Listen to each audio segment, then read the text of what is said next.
பீச்சுக்கு கூட்டின்னு போகலாமா? ஆமாம் கைஸ், நாங்கள் பீச்சுக்கு தான் வந்திருக்கோம். அதுவும் மெரினா பீச்சுக்கு. நிறைய வீடியோவில் பார்த்து எப்படிடா இருக்குது அப்படின்னு பார்க்குறதுக்கு தான் வந்தோம். ஆனால் நாங்கள் பிளான் போட்டது பார்த்திங்கன்னா 2 மணிக்கு போகலான்னு பிளான் போட்டோம். நாங்கள் வரதுக்கே 6 ஆகிடுச்சு. ஸோ ஃபுல்லாக இருட்டாக இருந்தது. குழந்தைங்களுக்கு விளையாட பார்க் தீமில் க்ரியேட் பண்ணியிருந்தாங்க. சூப்பராக இருந்தது. சேர், வீடு, தென்னை மரம் இதில் வச்சுருந்தாங்க. பார்க்க டிஃப்ரெண்ட்டாக இருந்தது, அழகாகவும் இருந்தது. ஒரு நாள் நான் மார்னிங் டைம் போய்ட்டு உங்களுக்கு வீடியோ எடுத்து போடுறேன்.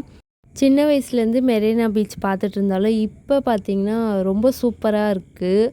அதுக்கப்புறம் எஸ்எஸ் பிரியாணி போனோம். அங்கே போயிட்டு சாப்பிட்டுட்டு கிளம்பிட்டோம். இன்றைக்கி டே இப்படி தான் போச்சு. உங்களுக்கு என் வீடியோ பிடிச்சிருக்கு அப்படின்னா மறக்காமல் சப்ஸ்கிரைப் பண்ணிவிடுங்க. இந்த வீடியோ லைக் பண்ணுங்கள். நீங்கள் சப்ஸ்கிரைப் பண்ணால் தான் நான் போடுற வீடியோ உங்களுக்கு வரும். பாய்.